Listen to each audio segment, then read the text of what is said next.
Fala, filhotes, estão vivos? Aqui quem fala é o professor Pedro Mendes Júnior, professor de Filosofia e Religião do Governo do Estado de Minas Gerais e da Prefeitura Municipal de Uberlândia. Estamos aqui para mais uma aula, para mais um vídeo, para mais um áudio, agora falando um pouquinho sobre os conteúdos relacionados, os conteúdos novos relacionados ao vestibular da UFO. Eu já tenho aqui os conteúdos antigos, que eram os conteúdos de filosofia antiga, moderna, medieval, moderna e contemporânea, em especial nos tópicos também de política, de ética e de teoria do conhecimento.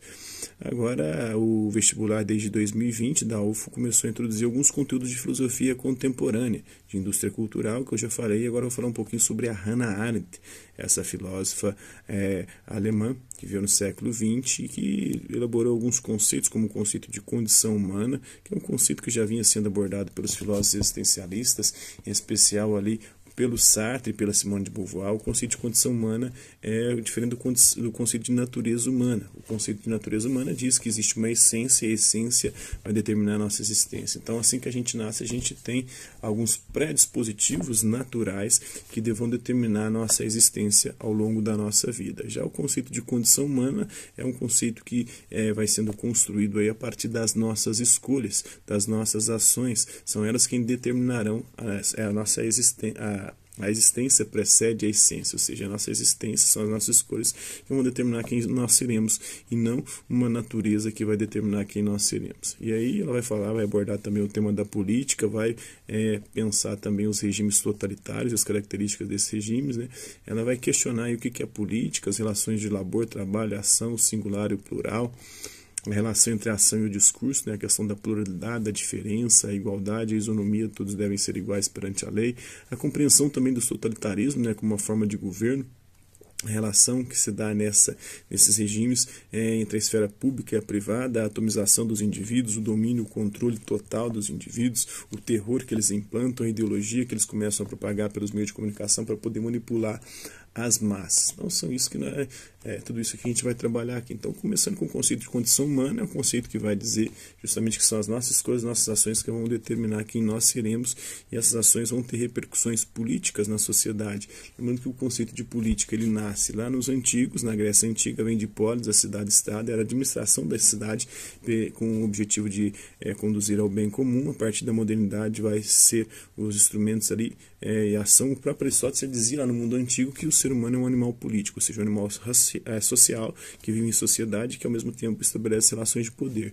Então, as nossas ações, elas estabelecem relações de poder, né? Essa política é uma forma de consolidação da nossa liberdade, através da política a gente vai construindo a nossa liberdade. O próprio Hegel falava isso, o Estado moderno, a política moderna, ela vai conferir a todos o poder de fazer escolhas, vai dar esse direito e vai fazer com que a nossa liberdade também seja limitada pelo Estado, para que a gente não use essa liberdade para tirar a liberdade dos outros. Aí todos passam a ser livres, não só alguns, como existia no mundo antigo e no mundo medieval, onde só alguns desfrutavam dessa liberdade. Então a política vai ser o campo justamente da nossa ação livre ali, e que vai permitir isso.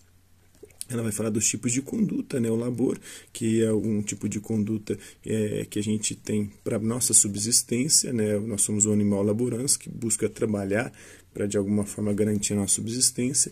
Os monges antigos, os beneditinos em especial de São Bento, eles trabalhavam a questão aí do ore et labore, né? O labor, orar, né, para ter ali a contemplação em relação com Deus, e o labor para poder garantir sua própria subsistência.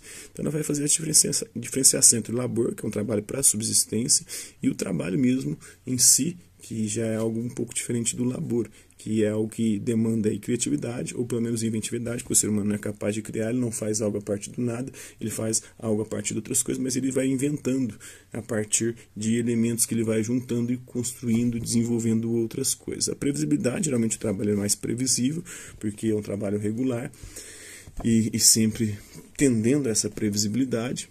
É reversível, ele pode ser refeito, pode ser de alguma maneira mudado, transformado, do homo faber aí o trabalho.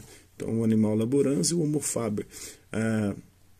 E os animais também têm essa característica, né? Eles buscam a sua subsistência. Já o trabalho é algo que caracteriza praticamente o ser humano, o homo faber, como alguém que tem a criatividade, a inventividade, a capacidade de fazer coisas novas, mas esse trabalho ele é reversível e é uma violência. O homem violenta a natureza para transformá-la a seu favor.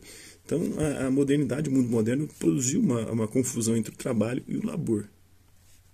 O trabalho é algo que poucas pessoas hoje podem desfrutar, enquanto o labor é algo que praticamente todo mundo tem que fazer a todo momento, em especial as classes menos abastadas que têm que produzir a sua subsistência, e enquanto outras exploram isso aí, né? Tem a questão da ação. A ação já é algo diferente aí do labor do trabalho, porque ela tem um caráter de imprevisibilidade, ela está no campo da liberdade, aí das escolhas, de irreversibilidade. Depois que você faz uma escolha, essa escolha é irreversível, não tem como você voltar atrás, mudar o que você já escolheu, o que você já fez. E o caráter de não violência, né? Na ação e no discurso aí, o ser humano ele manifesta o seu singular, a sua singularidade no plural, na sociedade, né? A questão da imprevisibilidade aí, ela está relacionada aí com a história da própria Hannah Arendt, né, que ela era judia. Inclusive ela tem que fugir ali da questão do nazismo na Alemanha. Ela acaba indo para os Estados Unidos, e tem a questão da irreversibilidade por conta da promessa. A própria concepção de verdade para os judeus é uma concepção futura, porque é uma promessa de Deus. Então é o amém é a verdade. O amém significa que assim seja, ou seja, se Deus prometeu, assim será, porque Deus vai cumprir o que Ele prometeu. Então por isso que é imprevisível, mas há uma promessa divina para essa salvação.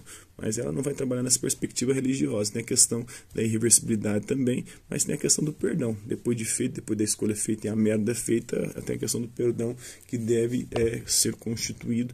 E tudo isso aí faz parte de alguma maneira e influencia de alguma maneira o pensamento da Hannah Arendt. Ela vai falar sobre as origens do totalitarismo, como ele foi se desenvolvendo, né, como ele surgiu a partir da ausência da política, por meio aí da dissolução da esfera privada. Nós fomos perdendo a nossa individualidade, a nossa vida privada, a nossa privacidade. O governo foi entrando, controlando e manipulando, adentrando a nossa privacidade, e aí buscando ter esse controle total por meio dessa ideologia, da ideologia nazista, as ideologias fascistas em especial. Nazista também não vai falar do governo socialista também, que tinha o mesmo propósito e meios muito similares, muito parecidos ali. E o terror também, o medo provocado aí pelas ações violentas e pela esse governo de poder e controle total. Isso começou a surgir a partir do imperialismo do século XIX ali, e também da sociedade das massas, né, controle e manipulação ali, e se aproveitou também do antissemitismo, porque os semitas, em especial os judeus, eles vinham desde muito tempo ali tendo uma ascendência dentro do sistema capitalista, conseguindo enriquecer e se destacarem, e alguns países viram nisso, como a Alemanha, viram nos judeus inimigos potenciais ali, porque depois da Primeira Guerra Mundial, enquanto os alemães estão todos lascados, porque eles saem derrotados da Primeira Guerra Mundial, a Alemanha sai destruída, enquanto os alemães passavam fome, os judeus estavam ali ricos, donos dos bancos, donos dos principais elementos da economia, as instituições, as empresas da economia estavam passando bem, enquanto o povo alemão passava ou estava mal. E dentro do socialismo, eles viam no semitismo, nos semitas, nos judeus, um dos povos propagadores do sistema capitalista, que era aquele sistema que eles queriam destruir. Então, é isso aí, um pouquinho do pensamento da Hannah Arendt, essa filósofa do século XX. Espero que possa ajudá-los aí, né, na resolução dos seus conteúdos. Então, lembrando que condição humana é diferente de natureza humana. O caráter dela está relacionado aí com a questão da escolha, da ação, e nossas ações têm repercussão no campo político, social. A política é uma forma de consolidação da nossa liberdade. A liberdade está relacionada com a questão da espontaneidade, da possibilidade de fazer escolhas. Ela fala dos tipos de conduta: labor, trabalho e ação. O labor é mais para subsistência, o trabalho é mais para criatividade, para transformar a natureza em benefício do homem, e a ação está no campo ali de repercussão política, que é mais imprevisível, que é irreversível. Depois da escolha, depois que a gente faz algo, não tem como mudar, e deveria buscar a não violência.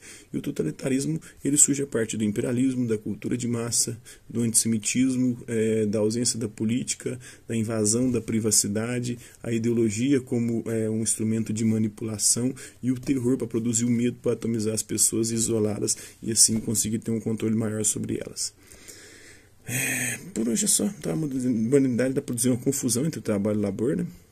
É isso aí. Na ação, nosso discurso manifesta no singular, nossa singularidade no plural. Espero que vocês tenham compreendido, que possa ajudá-los aí na hora de vocês fazerem as questões do vestibular. Hasta la vista, babies, e até a próxima.